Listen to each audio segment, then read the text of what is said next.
Welcome once again to the Free-to-Play Cast, brought to you by MMOBomb.com, your home for all things free-to-play related. I'm your host, Mike Byrne, aka magicman, and we've got financials, but then we've got a whole lot of other news to go through, too. Some of it's fun. We're going to get Q's take on Phantasy Star Online, because now she has big boy internet, and has been jumping in-game, and we'll get Jason's take on a few other things. And no, Trump did not ban your skins. You're okay. Go watch my video on MMO Bomb for more. Although it did hurt 10 cents stock what happened last night. But I'm sure it'll rebound. Just as I'm sure that you're all going to love my co-host today, Mr. Jason Winter. How are you, sir? Yeah, this is episode Tree Fitty. It is episode 3, Tree Fitty. Tree Fitty. Fitty. It is August 7th. Finally. Yeah, I forgot that part. Has it really been that long? It really has. We say that every time. I say we that about like every time. Yeah, it's 325s, 350s, 275s. What's the number today? Yeah. Oh my God. We are 50 episodes away from 400. Good. We were 650 episodes away from 1,000. Oh, boy. Which, if we actually kept doing this at about like 50 episodes per year, that'd be what, 17? Yeah, we would literally be using walkers to get behind our cameras. So, also 13 years. So in 2033, we'll be on episode number 1,000. Yeah. I would just have broken 50 at that point. So, also on the line, Ms. Quinlan Bowers. What's up, Q? Well, I guess at least by that point, the complaint of a 50-year-old person saying, AKA Magic Man. Now you really do look 50. Yeah, it would absolutely be valid at that point. So, 13 years from now, I'm still going to be saying it. So if you want to come bitch at that time, you're welcome to. All right, we got a lot of news to cover. We're doing this live, as always, on twitch.tv/MMOBomb. That is locked in now. We'll be doing them Friday at 1 p.m. Eastern United States time every week on Twitch. And we'll have a quick break of the video where the channel goes dead for 2 seconds and then comes back up, just to facilitate getting that uploaded to YouTube so we can roll right into our daily stream. So if you're hanging out on Fridays, come do it at twitch.tv/MMOBomb. The only time we won't stick to that schedule is if we have a guest host in, like Zach Sharps or Troy or Martz or anybody, and their schedule doesn't facilitate being able to do that. Then, like Zach, we would have to record Wednesday evening and then post it. There would be no live show that week. But for the most part, Friday, 1 p.m. Eastern, you can see us here on twitch.tv/MMOBomb, and then stick around for our Monday through Friday, 2 p.m. Eastern stream of something free to play. Let's get started with the news. What's up, Adrian, in chat? All these chat people saying hi. I can see you typing. If you have comments that we like, we'll put them in the show. Q giving a little wave here. All right, so first we won't like your comments though, so we won't use them. All right, so first we got a little bit of a rapid fire round, not a huge abundance of rapid fire news, but there were some bigger, small stories that I did want to get here and get everybody's take on. One, we broke last Friday. We were one of the first sites to have it up, and then we were also one of the first sites to basically confirm it later that day. It was very funny. People the following week showing up at stream were asking if I had seen this and this rumor. It was like Monday or Tuesday, and it was like, yeah, it's not a rumor, and that was settled Friday because apparently like IGNs or some big sites just got a hold of it like Monday or Tuesday. So MMO Bomb paving the way. And that is that Halo Infinite was rumored to have a free-to-play component to it, particularly in the multiplayer aspect. And then the way the rumor rolled out, Jason, it basically had to be either confirmed or denied ASAP, and it was. I mean, to be honest, I think I've heard of other times when a rumor comes out of something and they don't, the company doesn't confirm it right away. They just let it sit and then do their announcement as they were planning a couple weeks later. But yeah, in this case, I think they definitely were not planning to announce it. And when that happened, when it came out, they just took a few hours, like, well, we'll toss it out there, and then say we don't have any more details, but just yeah, it's going to happen. So 343 Industries had to confirm, or took to Twitter to confirm it, that Halo Infinite, the multiplayer, will be free to play and will support 120 frames per second on the Xbox Series X, and then said more details to come. So yeah, it was really short. To Jason's point, they weren't planning to announce it that day, but I kind of respect that they were like, okay, look, we're not going to let this type of thing sit. From a marketing standpoint, Q, there is that, like, you know what? People are talking about our game. Let's let it sit through the weekend. You know, maybe that compulsion to, hey, we'll comment Tuesday, but they didn't do that. I want to get your two takes though on this, because we've seen other games do this in the past, and I'm not talking about like Call of Duty being free in China where they have, you know, region differences, but we've seen other games that have a predominantly single player experience, and then a free to play component in the multiplayer.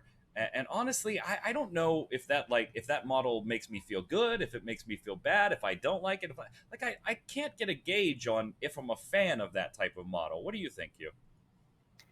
You know, I honestly hadn't thought about it before, because I think most of the games that they do that with tend to be games that I don't necessarily play Mostly anyway. shooters. Right. So I just don't really think about it. I mean, I guess it is, you know, a good way to make sure that you have a community for something that if you want to do multiplayer shooter, you need a community for it. Otherwise, it's just boring, right? It's not like a regular MMO where, okay, it's a little bit better if you have other people to play with, but you can still go solo everything. Like shooters are competitive. You need somebody to play against, and the more people you have in there, the better. So in that case, I think, you know, it's probably beneficial.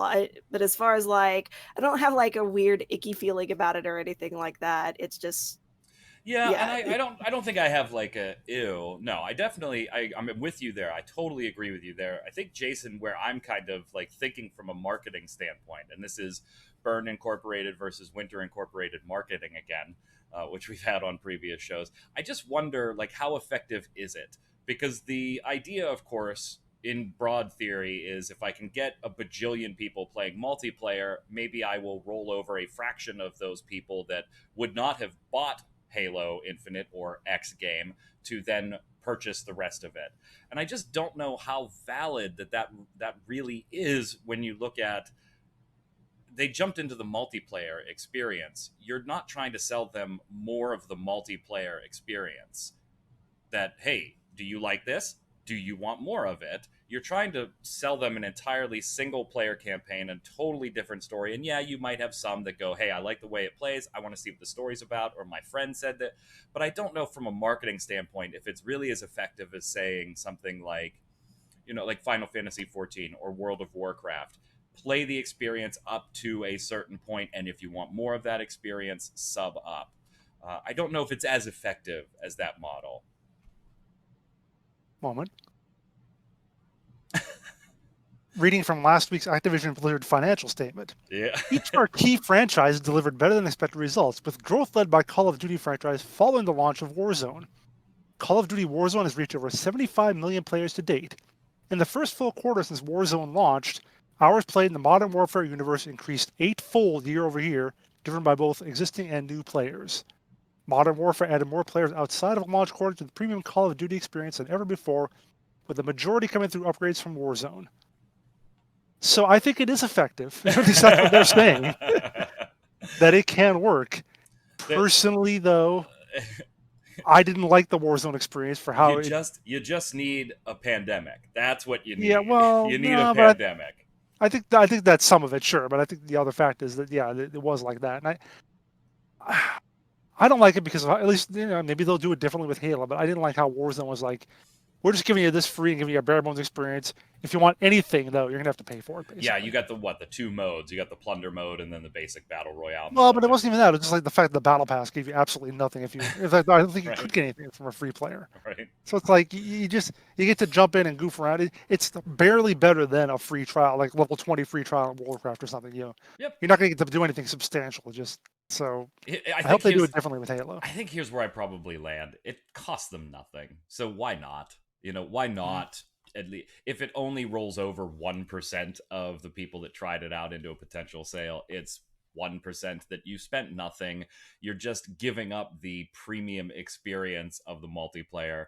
And at this point, most games really want the multiplayer to be free to play, just to feed people like me as bodies into the game for the people that are good at the game. So I'll be the crash test dummy. Moving on here, Free Reign Entertainment. They're Do we back. have to talk about this? Yeah, Do we we do. We actually? gotta No, we create don't have to. awareness. But we're No, going to. no, we're going to. They're back with yet another free-to-play zombie survival game. So if you have not been watching this throughout the years, this company did Romero's Aftermath. They did Infestation Survivor Stories, which used to be the War Z. And I don't mean this company in particular. While they did some of these titles, this name was not attached to some of them titles. But one name, Sergei Titov, was attached to all of them. And I'm not going to rehash that. You can go and look on MMO Bomb for stuff about Sergei Titov and the zombie games. But they're back with another one, Q, called Outbreak New Dawn.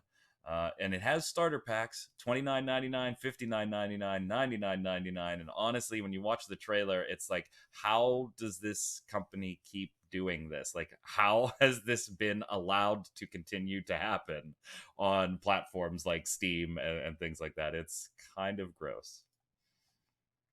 Yeah, it's actually funny because Jason linked it in chat and he was like this. And, like I love zombies. I love everything zombie. And even I looked at it and was like, oh, really? Another one? I think we're going to do another one of these from this company that you only pay attention to because they're a train wreck to begin with. Or the Yeah. people involved are generally like, that's the only reason we pay any attention to it. And I honestly have no idea how some of the stuff that gets on Steam gets on Steam. Oh, Because yeah. there's like, this isn't even necessarily the worst I was thing. about to say, yeah. You would think that they would maybe look at the names of the contributors after a while and be like, maybe not, just go somewhere else.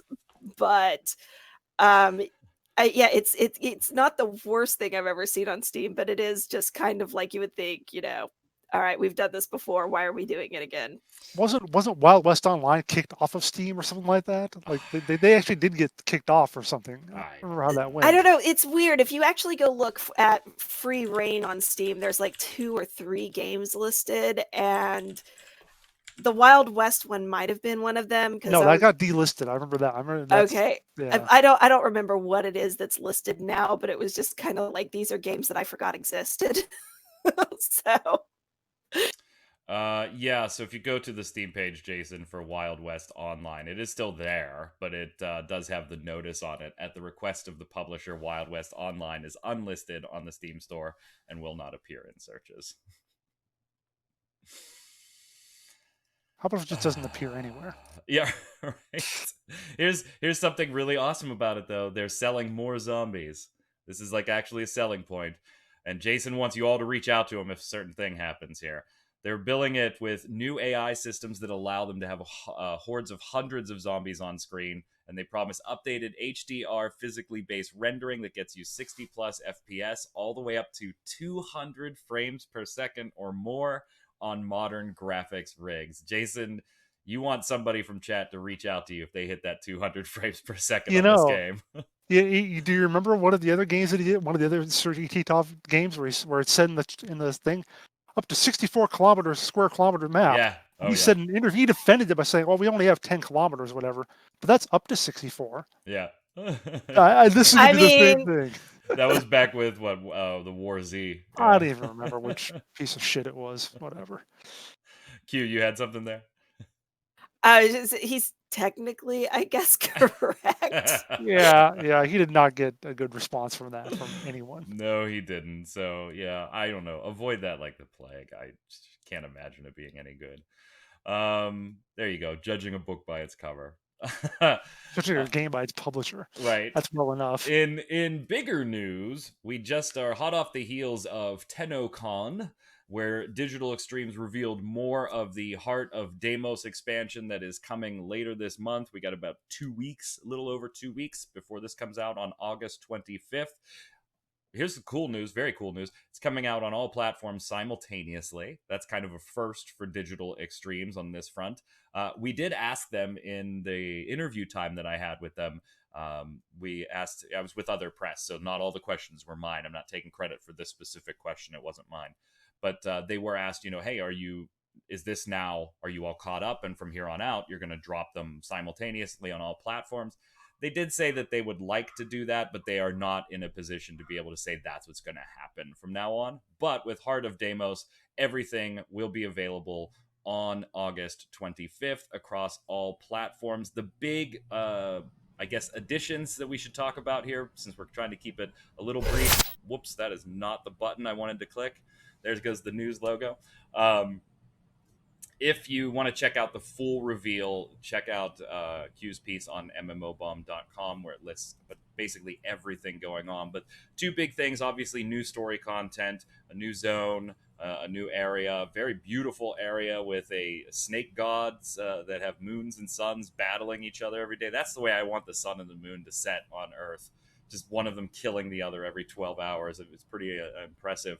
But then also the ability to take skills from particular warframes and put them on other warframes. So if you like shock ability, you can take that and put it on any warframe you want simply by sacrificing a warframe. So if you want an Excalibur ability, feed this Audrey 2 that's in your ship, looks exactly like Audrey 2, an Excalibur, and you can go ahead and take an Excalibur ability. What did you guys think of the reveals? What do you think of the new mechanic? Q, we'll start with you, since you and I were kind of sitting there watching and commenting about this stuff all day.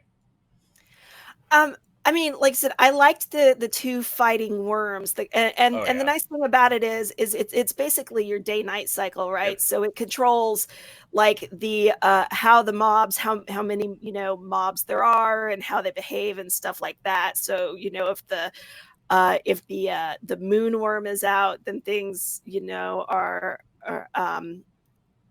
I may be getting this, but I think when the sun moon is out, things are crazier. When the moon worm is out, things relax a little bit, if I remember correctly. And I really did have the worst time, like, not trying to refer to the Helminth as Audrey 2. Yeah. I mean, all it's missing is the pot and the leaves and the little baby Audrey's sticking off to the side of it, and I was just waiting for it to start singing "Mean Green Mother." So, like, I mean, but yeah, it looks really cool. And the other cool thing that they added was you're all right, keep going. Like, well, I'm trying to think that kind of auto travel system underground that helps everybody get around, which, I mean, in their thing, they basically used to escape because they weren't powerful enough to fight whatever it was they were trying to get to at the time. So it just kind of sucks you up and ejects you back somewhere else. Yeah, the fast travel system that was implemented. Yeah, I think it's very cool. There's going to be a workshop coming up on abilities because, Jason, one of the caveats that we should mention to this system is that you don't get to pick the ability from your warframe that you've sacrificed to put on another warframe. Each warframe has one specific ability designated by Digital Extremes as the mobile ability, for lack of a better term. So if you have abilities A, B, C, and D on your warframe, feeding it to the Helminth would only unlock B to be available on any warframe you want. You don't have the option to pick from A, B, C, or D. So in that way, I mean, I guess it makes sense because they can kind of control balance to a certain degree. I think this still does open up the opportunity for some really overpowered builds. Again, it's 99% a PvE game, so who cares in a lot of respects. But you really don't, in Warframe, you really certainly don't want a meta where everybody's working towards the same Warframe and build. That's antithesis of what the game's trying to do. But I think it does give them a little bit more balance control than just opening up all the abilities. So that is an important caveat I think we should put on this. It's also worth noting that the ultimate abilities do not count for this. Yep, and you cannot feed primes or umbras. Yeah, you can't feed, and when you do feed it, you lose the warframe. So if you still want that, you need a backup. Jason. Yeah, I mean, when I think about it, when I first read that, the first thing I thought of was Guild Wars, because in the original Guild Wars, you had a regular class and a subclass, and you could have you could mix the skills between the two to some degree. So in Guild Wars 2, they've talked about that. They have people ask, why did you do that same system in Guild Wars 2? And they said it's just too complex, it makes too many balance issues and so forth, and just was such a mess to try and keep straight. So I saw this and immediately thought of that. But with all the stuff with all the caveats of having to dispose of the other Warframe, only getting one particular skill, might make it a little better, but they are still going to probably have some issues somehow down the road. This is, by the way, you do, as Q pointed out, you lose the Warframe that you sacrifice. Mhm. It is gone. You don't Can get you it. rebuild it later? Yeah. So once you have a blueprint for a Warframe and its chassis and its optics and its systems pieces, all you got to do is farm the materials for those things. So you can buy the blueprint and rebuild it, farm it up. You could buy another one from the store if you want to. So I mean, there are people running around with multiples. As long as you have the slots to store them, it doesn't matter. You can make multiples of a Warframe, which I kind of like what this does too. Although they did add the steel hard mode version stuff, so a lot of the end game people are probably going to farm this stuff in the hard modes. But I do kind of like that, like if you want to go fight the jackal a bunch of times to get rhino's pieces, which by the way, the new jackal fight is very cool. I had just done it last week on our stream, so that was very cool. It's been reworked. This does kind of maybe encourage a little more spread into some older planets and some older areas, because I got to farm up some pieces real quick, and because I'm going to go feed whoever to Audrey too, and I still want to have that Warframe. So I think that's neat. One thing that is coming to maybe no, I don't think it's coming August 25th, but it will be hopefully coming soon, is they continue to say that they are working on the new player experience. And this is something they've been working on for a while. Which really does need to be updated. It is a tough game to get into if you have a basic idea of what's going on. I just restarted or started playing again on my PC account, which had almost no progress on it, even though it's a closed beta account, because I played on the PS4 because that's where my friends were playing Warframe. So all my progress was there. It's not cross progression or anything. So on stream, we've been working our way through Mars and Eris, and or working our way up to Eris and things like that to farm nanospores. So we've been playing it, and I have a basic concept. I'm not a Warframe expert. I don't have hundreds of thousands of hours in it, but it is still, even then, a little challenging on what should I really be doing. Like, I got the codex, but it has Deadlock Protocol here, which is new content, and this and that. So hopefully, a new player experience, I think, will be beneficial to the game in the long run. And it's long past due for how many updates.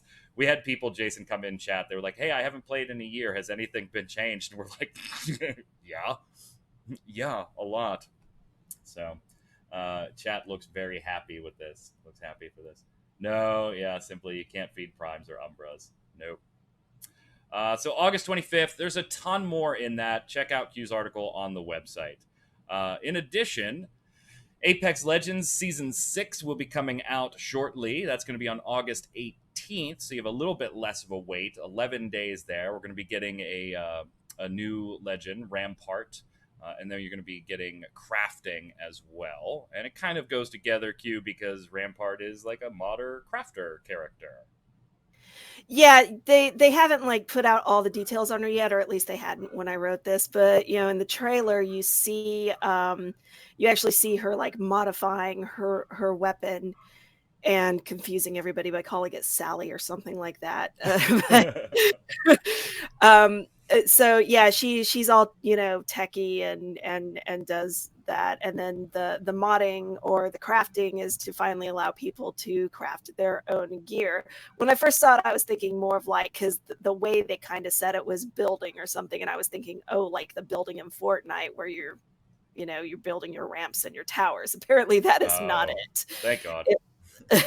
At least from what they've said so far. I mean, it could be that too, I guess, but I think it's more just you building your weapons and your gear than anything else. Apex Legends, Jason, has kind of just been quietly doing its thing. It's not, we get news for Apex Legends when there's a new season, and then that's it. It's we're not getting bombarded like we do from Crucible or Valorant, and I mean Crucible's self-inflicted to a large degree, but they just kind of quietly keep doing their thing over there. I can't tell if that's a good thing or a bad thing for the longevity of the game. Yeah, and I had the exact same thought as Q too. When I saw building, I thought, oh god, it's turning into Fortnite. But let's look now at EA's recent financial statement. Yep, which let's do it. mentions Apex 3 times. I do a search, I get 3 times it comes up. It says, during the quarter, Apex Legends launched Season 5 with engagement reaching its highest level since Season 1. So, I guess that's good. Then it just mentions it twice more by saying it exists or whenever EA Sports copyright this, that. But that is the entirety of the mentioning of Apex Legends in their financial statement. Hey, Which, granted, they don't mention the individual games that much in general. So. At least it got mentioned. Because Yeah, there's unlike games in other financials Oh. that we're going to go through in a minute that didn't even get yeah. mentioned. So, so you have that to look forward to in 11 days. Finishing off rapid fire, Jason, what do you want to say on this one? Sure. Crucible's getting a mini map. Got a mini map. Woo. Yep.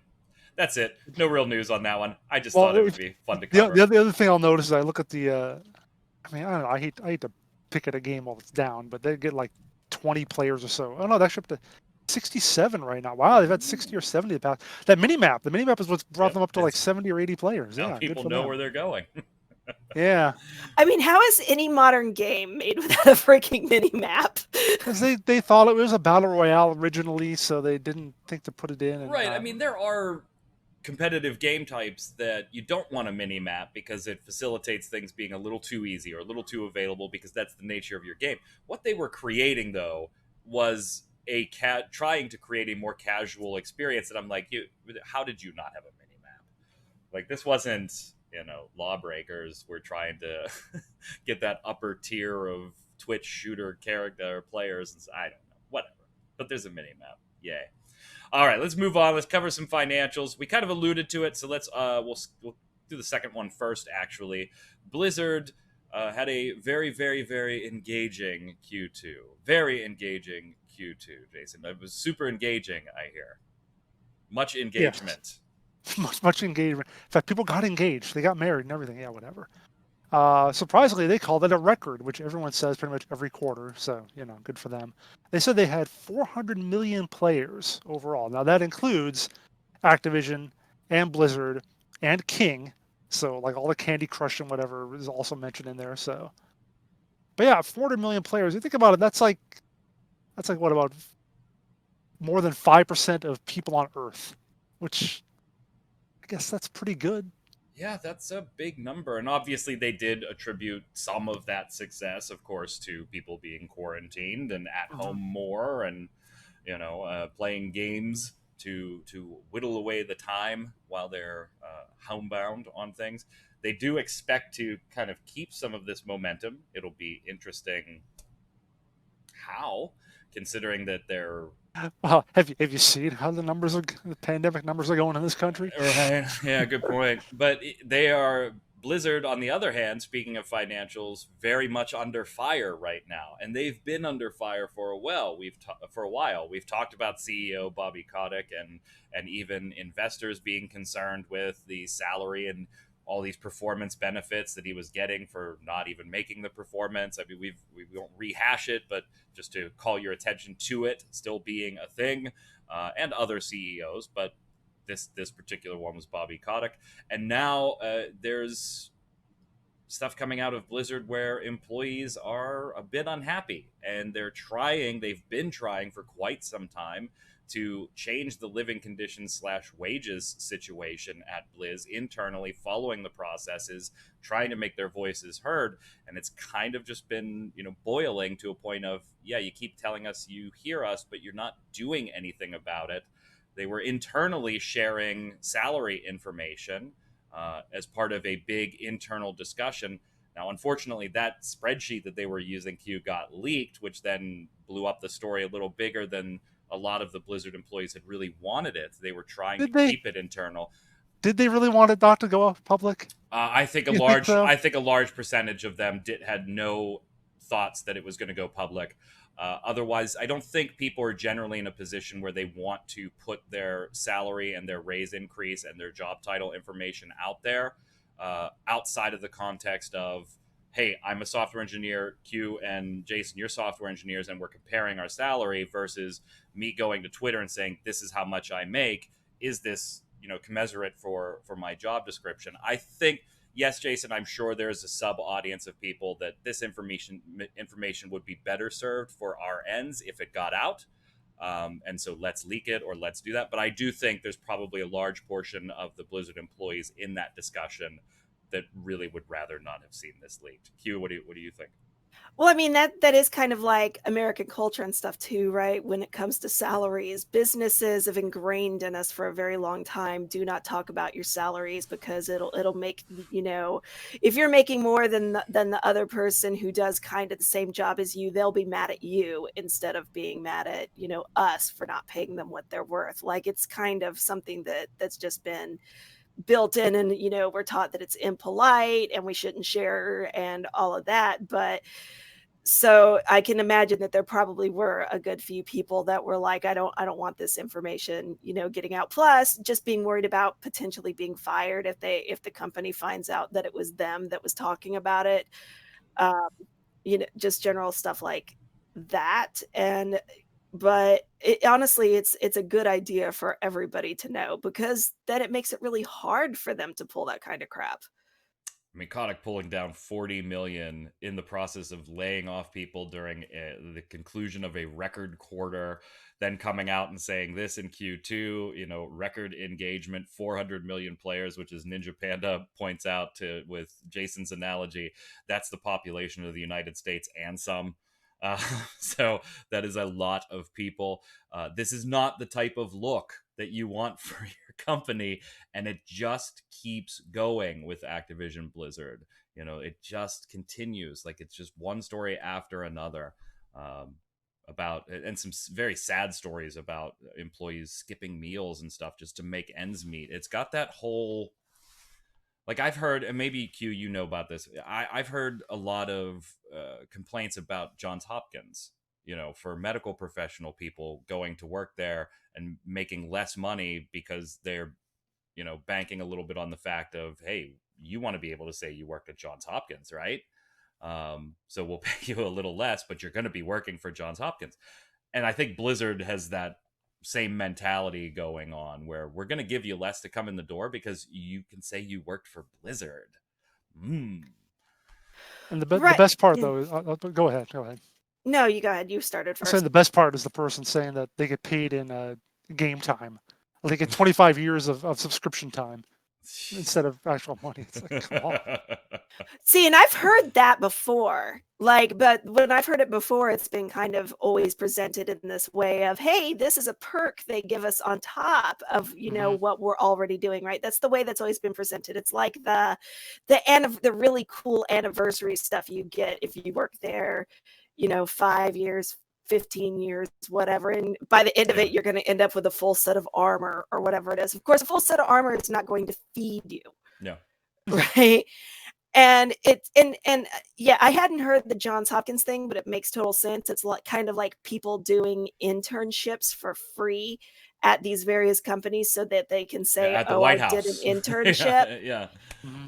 Although it turns out that you doing an internship only makes it like 1%, like 0.1% more likely that you'll get a job versus the person who didn't do an internship. Oh no, trust me, you two working on your internships, I will eventually hire you onto mmobottom.com. It'll there we go.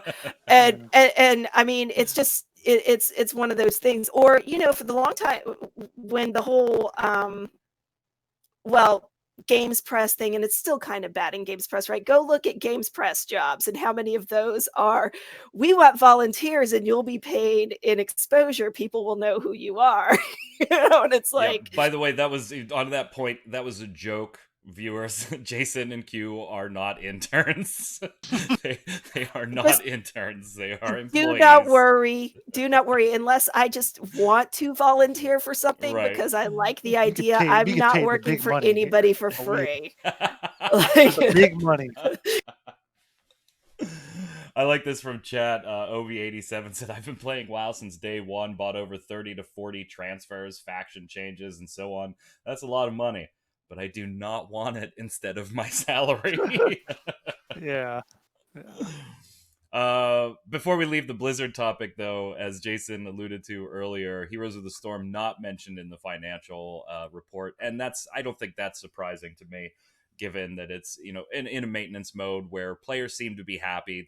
They're able to get matches. We've had people comment letting us know, hey, you know, it's, you know, we're not getting a lot of content, and that's fine. We're able to get matches. It's good. What I do find kind of is that it's not even mentioned in their boilerplate description of their company, Jason, where they pretty much list everything they make or have ever made. Mm-hmm. We delighted hundreds of millions of monthly active users around the world through franchises including Activision's Call of Duty and Crash Bandicoot, Blizzard Entertainment's World of Warcraft, Overwatch, Hearthstone, Diablo, and StarCraft, and King stuff. But yeah, there's no mention of Heroes of the Storm in there at all. So fun stuff. All right, so we've talked about the Blizzard and its employees. Other financials. Nexon has a strong quarter all the time, apparently. I mean, like every other quarter is a record. Yeah, and had another one, particularly on the back of mobile. Surprise, surprise. Mm-hmm.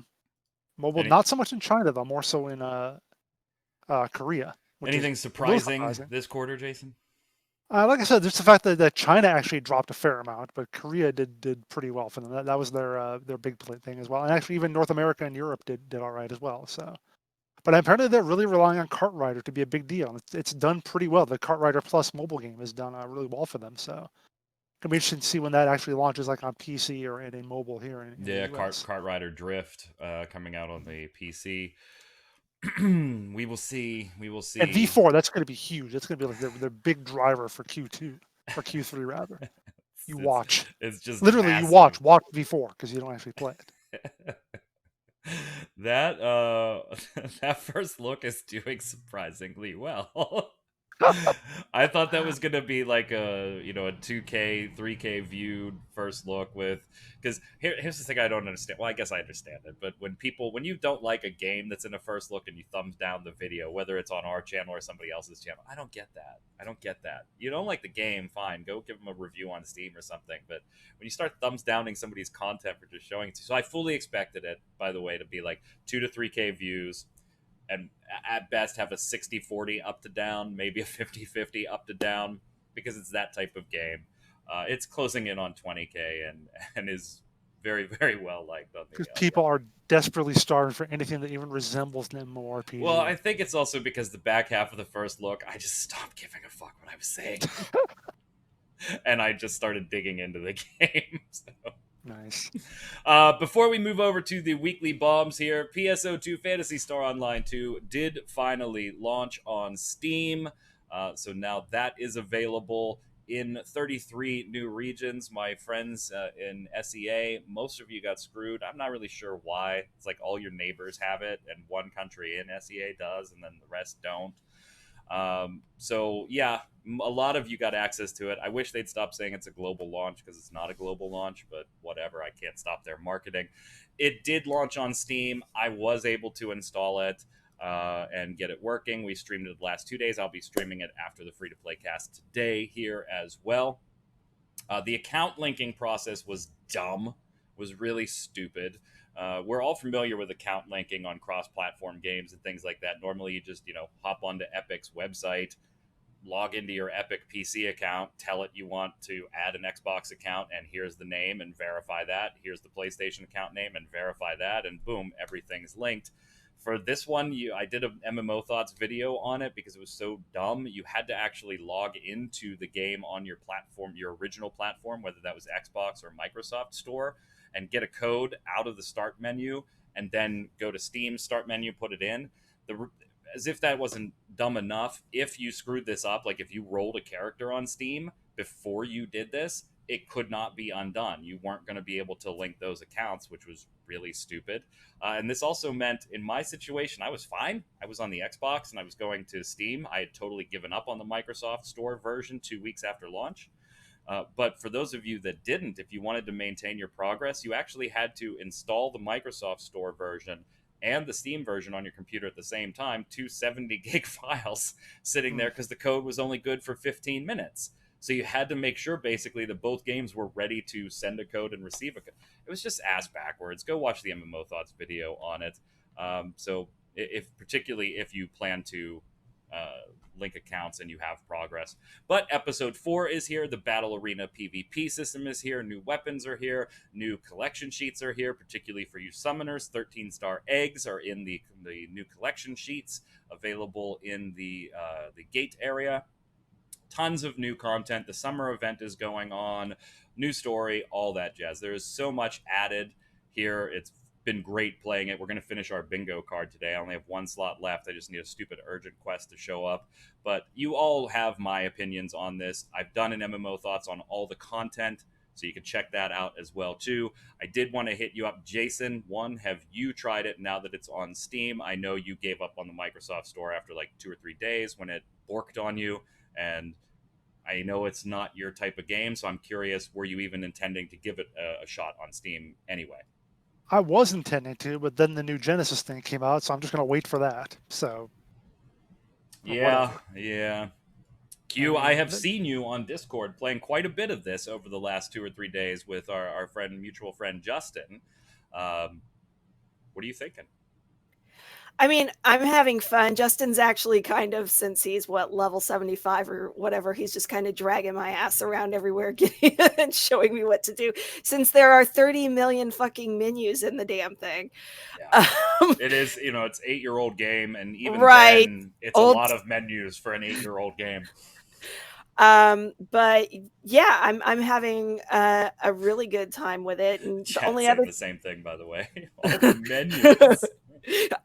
Oh no! And then when you're just running across somewhere, you're not like actually interacting with anything or anything else. You just happen to run across this point, and everything stops because a tutorial pops up. Yep. Just out of nowhere, and I'm like, "What the fuck just happened?" And Justin will be like trying to lead me somewhere when that happens, and so he's way ahead of me by the time I'm like, "Okay, hold on."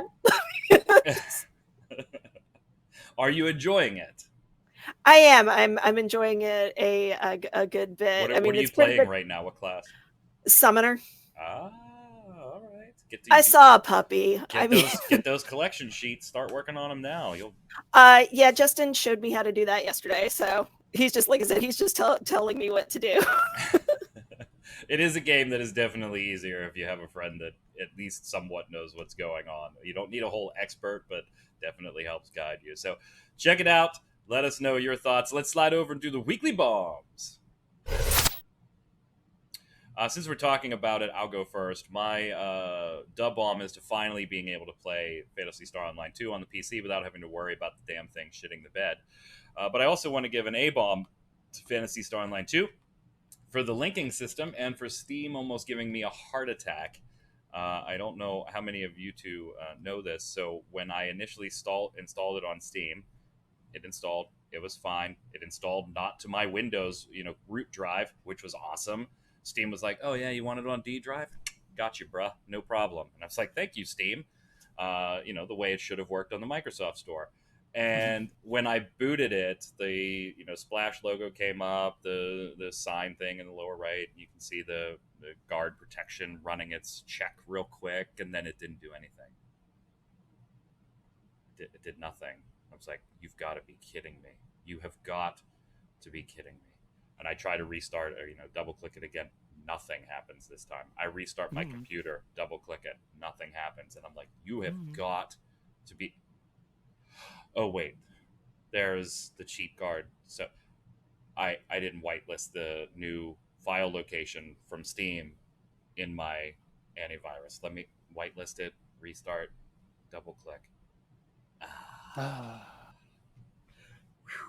So yeah, a little bit of a heart attack there. So a bomb to my heart attack from Steam and to the account linking system. Jason, you're up. I'm going to give a dub bomb to you, Mike, for finally getting Franchise Hockey Manager 6 and the multiple Stanley Cup titles. I'm sure you've already won with it. Good job. I've not even. I take that back. I did boot it up just to make sure it ran. Well, did you sign? Did you trade for Ovechkin yet? I have done nothing. I don't even have an account yet. It's just gotta get Ovechkin on the Penguins for you, man. I saw the title screen. That was it. Hell no. Even if it would help me in game, I can't make myself do it. Go ahead, Q.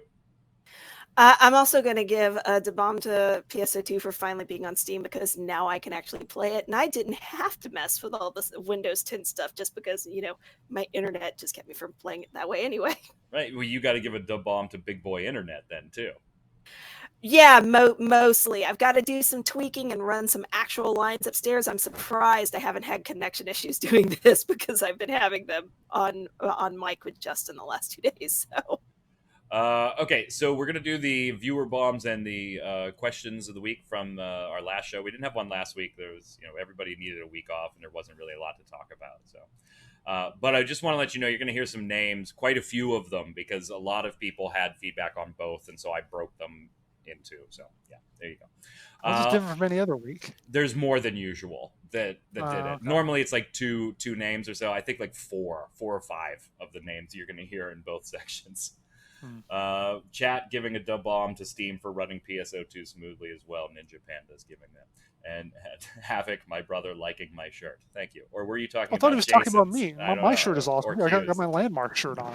He's my brother, so I just assumed. Well, he's my brother, too. He's my brother. Yeah. Jeez, shut up. Oh, Lord. Whole Milk says, da bomb to the MMO Thoughts video format. That's very kind of you. Thank you. Looking forward to more of those in the future. There's a new one from late last night. Put it up at like 1 o'clock in the morning as news was breaking. Da bomb to Path of Exile. They tweeted out 2 screenshots of the game, one from 10 years ago and one from today. The progress is astonishing. Whole Milk, there's an entire article on mmobomb.com about that exact dev blog. A-bomb to BioWare SWOTOR. Forget about the fact that they won't give me my account back that I created for the launch of SWOTOR. The automated forgotten password system won't even send me the reset email for an alternative account that I have.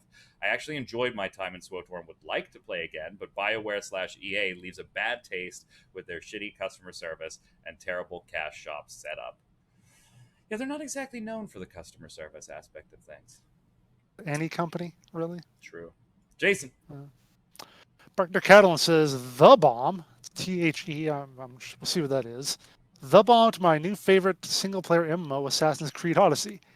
It is everything I want from MMO. A huge world, lots of quests, plenty of randomized generic kill-collect quests, nice character progression, fun combat, and no other players on the map to compete against. I don't think you want an MMO at that point. Those are called open world RPGs. There are many of them. And they're a good thing. They are a good thing. Yeah. They are a fantastic thing. Genshin, not Genshin, Genshin Impact was where my brain went there because I have an email from them. Ghost of Tsushima, great open world. Not so much RPG, but yeah, there's some gear stuff you can do. Go ahead, Q. Avi, I'm a diehard World of Warcraft fan, been playing since vanilla beta, got most of the mounts, most pets, and so on. Would I throw it all away for a WoW 2.0 with better graphics and still fun? Hell yes. I would throw my 15, 16 years away for a better engine and graphics. I'm assuming that's the same OP. Oh, no, that's OB in chat. OP here. Okay. I was going to say because they'd also throw that away for a salary, but different person. Tico 2399 says A-bomb to Final Fantasy 14 and expanding the trial to level. Oh, that is you. You just turned them upside down. Okay. So you've got OBBI here and OPPI there. You just turned the B's upside down. So Tico You should turn the whole thing upside down and be like OPPI and IBBO. Yeah. No, you just make it L8 I whatever. A-bomb to Final Fantasy 14 and expanding the trial to level 60. I play a sub-base game because it helps to keep the riffraff out.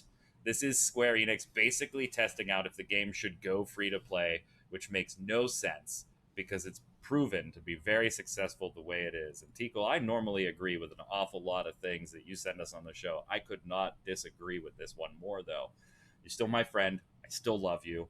I still value your opinion. I just don't happen to agree with this one. And I think, Jason, you kind of feel the same, judging from your facial expressions. I mean, when I play XIV, I see plenty of gold spammers anyway.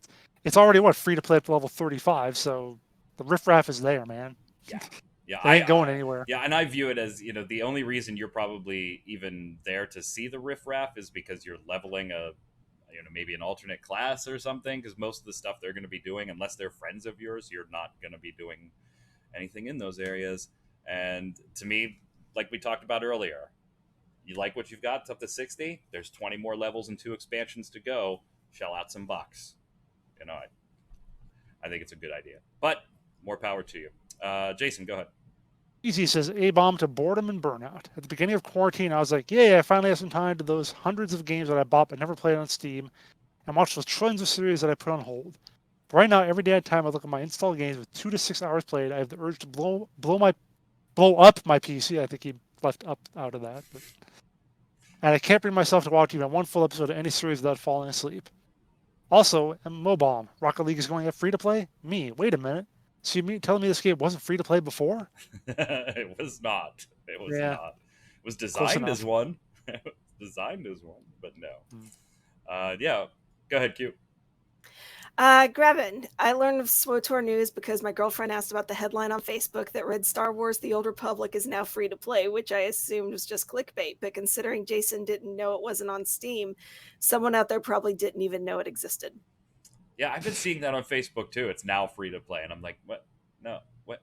It's been free to play. Because no games exist if they're not on Steam. Right. Question of the week last show. Does Final Fantasy XIV's new trial make you call the game free to play? This was stemming from my MMO thoughts discussion on it. Isn't this kind of what EverQuest or Guild Wars 2 does, where you get the base game and maybe an X-Pack for free, but then you have to buy some things with future limitations? Or does the whole sub being required at a certain point still keep it not free to play in your mind? Whole Milk chimes in. Question week. Unfortunately, I don't think it counts as free to play. Some of the restrictions just push it out of that category. I do, however, think it's a very generous free trial that will, no doubt, pull some people off of the fence and encourage them to sub. Jason made a good point about partying, though. If a few friends want to play the trial together, they should be able to party. And that is one thing I do agree with Jason on. Go ahead, Jason. Catalan says, that's a question of the week. Feels a lot like what SWTOR did, so a hard pass from me for now. Cute. At least do you have to pay to get your hot bars or hide your head slot? No, you don't. Okay, well then it's not like SWTOR. Go ahead, Q. Misfit Rain. The answer is, from what I understand of the Final Fantasy XIV free-to-play model, I have a max character, have all the expansions, played through 5.0 and 5.1 content. I'm not subbed now. I cannot play my tune without a sub. Does not sound free-to-play for me. Fair enough. Yeah, I said that might be the deal breaker, is that it eventually, even if it's later, a sub is required. Squeezy says, question of the week, I would consider it a free-to-play game if I could just buy the rest of the content and not require a subscription to keep playing. So exactly what Guild Wars 2 does, right? If I have the base game and can do whatever I want with it, then the game is free and the additional content is just a bunch of DLC that I can choose whether or not I want to delve into. But if I have to pay a monthly/yearly fee to keep playing, then it's a no-no. So totally fair. Question of the week this week, obviously, from TennoCon. What was your favorite part about the Heart of Deimos update for Warframe or TennoCon as a whole? And how'd you do at Tenno Trivia? I'm going to tell you, I did total ass in Tenno Trivia, which I wasn't surprised. I'm like, I haven't actively been involved in this community for years, so I did total ass. But let us know what your favorite part of the TennoCon was, even if it wasn't something directly related to Heart of Deimos, or just your favorite Heart of Deimos feature. And we'll cover those answers on next week's show. Until then, Q, where can everybody find you? Hang it out on Twitter at Quinlan. Jason. I'm on Twitter at Winter Informal, streaming at twitch.tv/JasonWinter. And just a reminder to everyone that next, I believe the 13th is Thursday. That's when Total War Troy is going to be free for one day on the Epic Game Store. So I'll definitely be picking that up and streaming it at some point. One whole day. Mm-hmm. Woo! One whole day. Free forever, though, if you pick it up.